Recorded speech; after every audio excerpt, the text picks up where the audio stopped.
Hello, this is Vicki LaRoe with Modern Jewelry Creators. Today is a hands-only video, which is not super typical for the channel, but it will work better for the focus of today's video.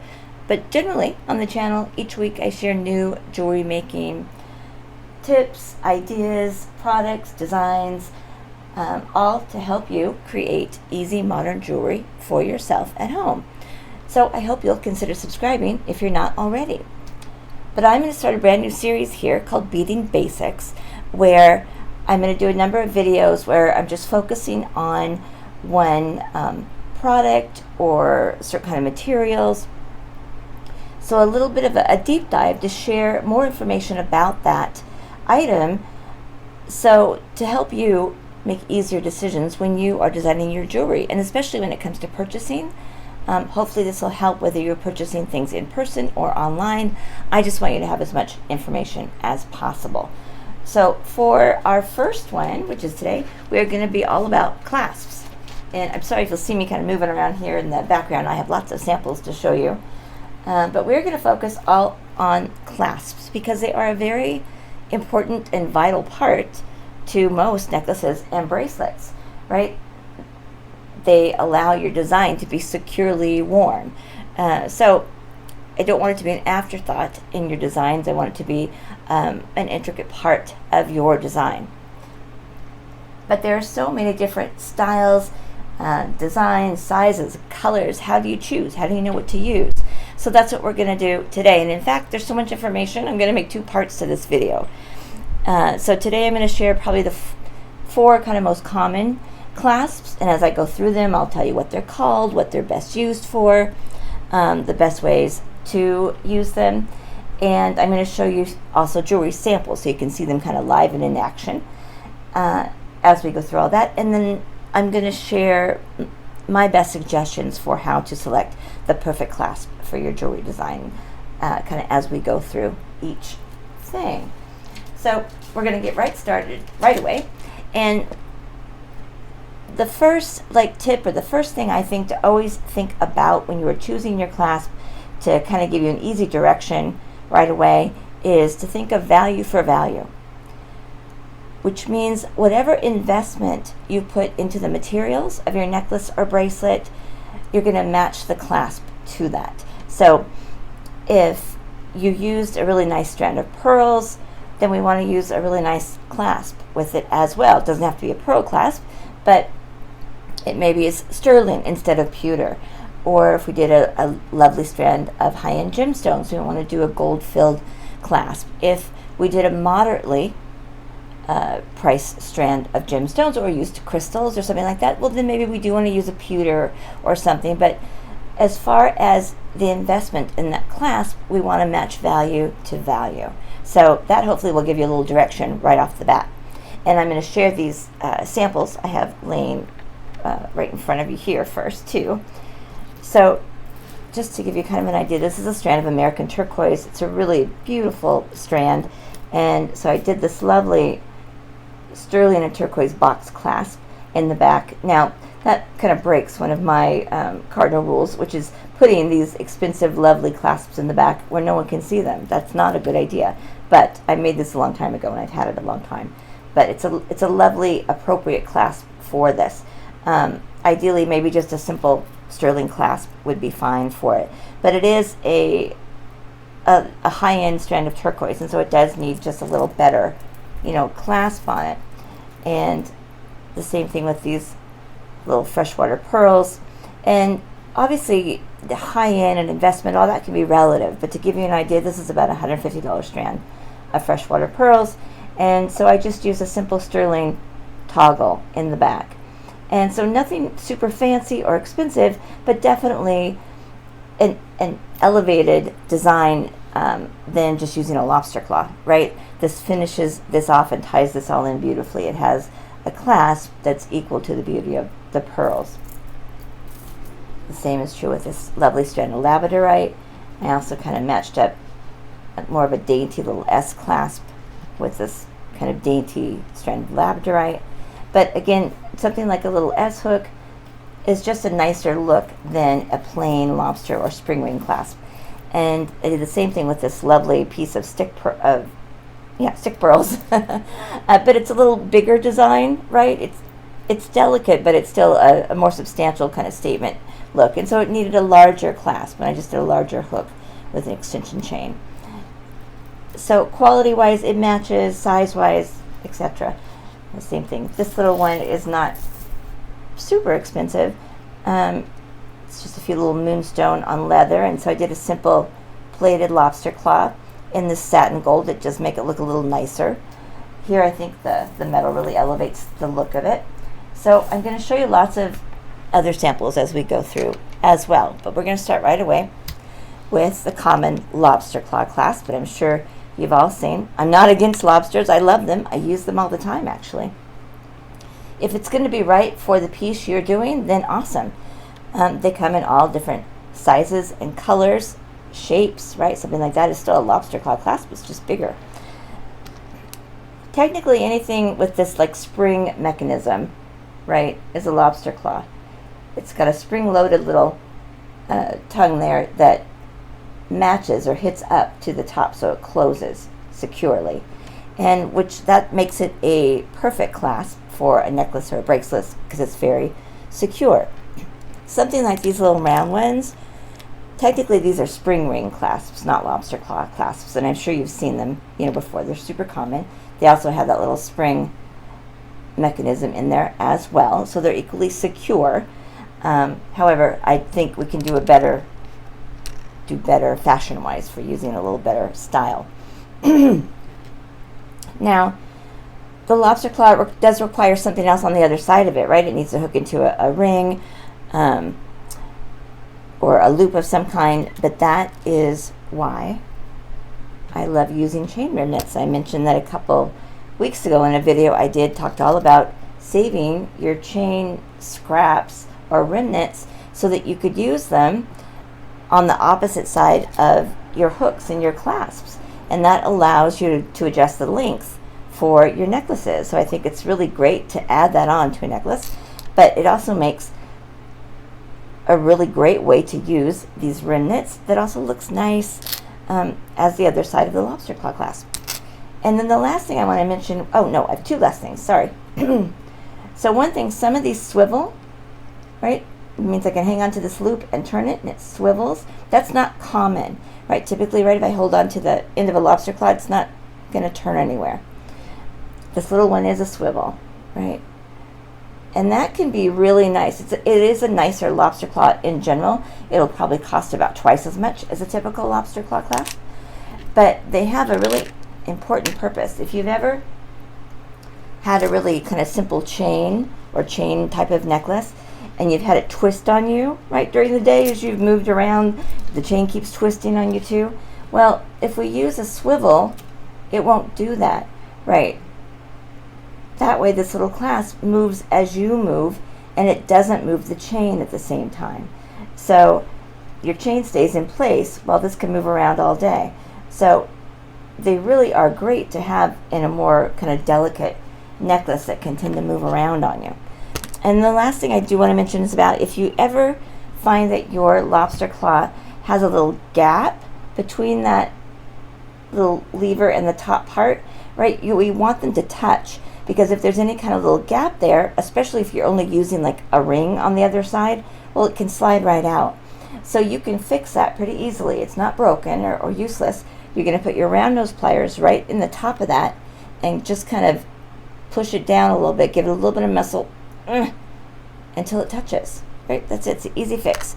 And then she's all good to go. Okay, we're going to move on to our S clasps that I'm sure you've seen before. Name is fairly self-explanatory. It's an S shape. Imagine like a 6-inch piece of wire that we folded in thirds, right, in the opposite direction, and then looped up the ends. There we go. They're a great clasp, and actually a pretty simple one to make yourself if you do any wire work or work with heavy wire.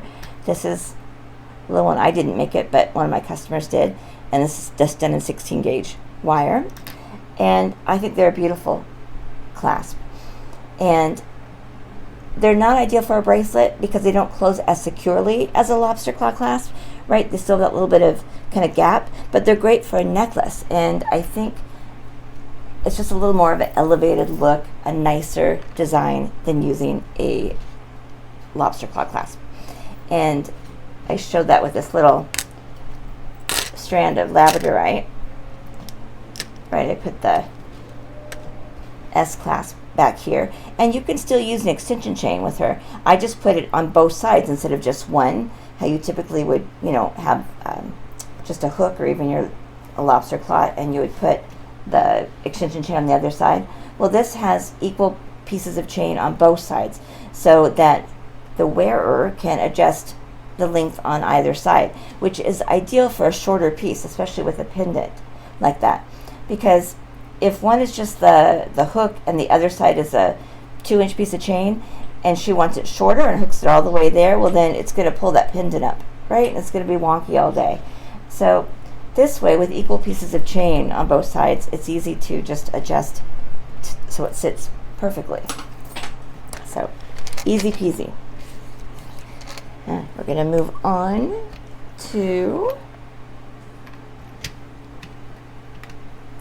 our toggle clasps. I love toggle clasps. They are fantastic and really popular. They're again a little dressier, elevated look. They also can be very fancy. And so, right, one thing along, we've talked about the value for value and sizing. So, right, if I'm using a heavier design of a necklace or bracelet, I want a clasp that is about equal to that size.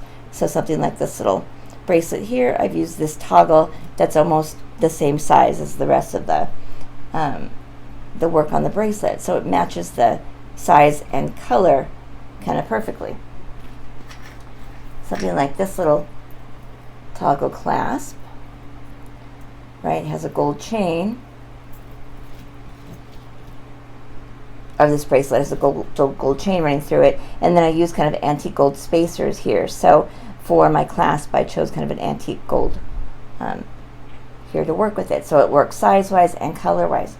Now, if you're not familiar with toggle, the way it works is, right, the bar has to go into that little loop. So basically, it's a bar in a shape. And typically you might see them round, but it could be square or a triangle or flower or anything. But the bar has to go through the shape, through the loop, and then catch back out. Right, so I put my bar through the shape and pull it back out and it catches. And it's very pretty, very secure, actually. So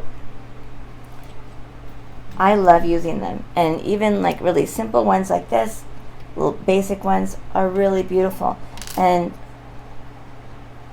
I would use something like that. It's a little gold-filled chain, right? So I just use a tiny gold-filled toggle on her. It's appropriate for the materials, the size works, you know, for the chain and the color. And again, it's just prettier than a plain kind of lobster claw. The other thing I want to bring up with these toggles, you'll see some of them are quite fancy, right? So when you're doing a more expensive clasp, it's got to be in front. We got to see it. So either a bracelet, where obviously we would see it, or these larger ones are great as a focal for a necklace. So something like, I love this this designer one, was handmade. This is so pretty. It would be lovely on like a long chain on the side, to be worn on the side. It'd be a great focal, and it's also the clasp. Where this like larger one too would be great as a center pendant. You know, I'm sure you've seen that where the toggle is in front and it's also the pendant, so it's functional and fashionable. Now, the thing to be careful of with the toggle is how much room you have going through the loop. So like this is a gorgeous toggle. It's black onyx and sterling silver, but it's pretty thick, right? And this is the lovely thick ring that comes with it. And so the toggle's got to fit through that ring, right? And then catch. Your design, necklace, bracelet, whatever, has to fit right along there, be able to fold and be very thin, because the necklace and the clasp have to fit through this for at least half the length of the clasp. So, you know, it's hard to kind of make sense of that. So this design, right, which is kind of It's all little cluster gemstones. But to get the bar to fit through the toggle, coming right off the bar, I just did a simple wire wrap pearl right here, so that when the bar folds, I can get it easily through the clasp, right? So that was needed so that that fits nicely right there.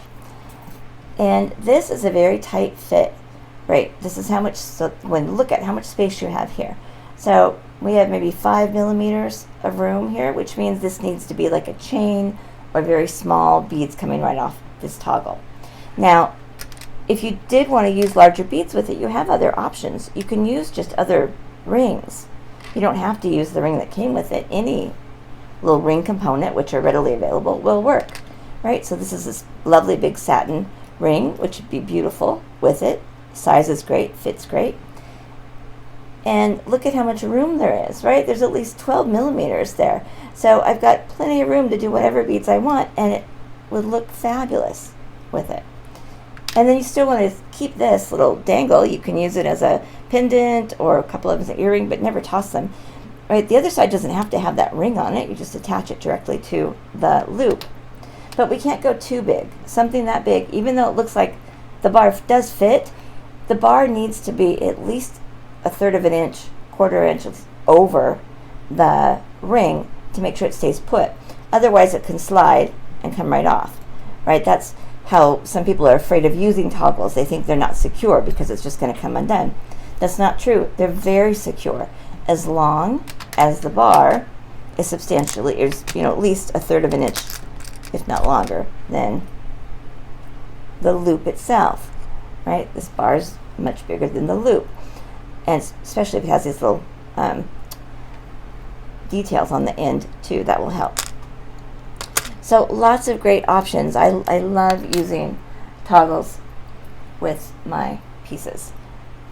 There's, I have that little fancier flower on that one, and I kind of did the same thing here where I just did the crystal coming right off the bar so that it would fit easily through here. And something like this bracelet too, it's also a little more economical, because then this part with all the beads and all the chain, all the expense, really all the investment, is only about 5 inches instead of 6. So because doing this, it's pretty, but it also has a function so that it fits. But then I've also used less materials on the inside of it. And last thing we're going to look at really quickly so we can go is the box clasps. Very classic, very traditional. I'm sure you've seen them. It's just a larger shape, commonly round, could be square. This large surface is perfect for being able to set a stone like this amethyst or a pearl, or do this lovely filigree design. Right? It just has what's called a tongue that pulls out of the groove and just fits right in there. So it's a lovely way to have kind of a fancier clasp. This is gorgeous on a bracelet. Something like these little simpler ones would be great on a strand of pearls or something. And it just catches when we put it back in there. If you ever find that it's loose though, right, you should hear it kind of click in there. You have to squeeze it to get it in. But if you ever find this is loose or coming out, again, it's not broken.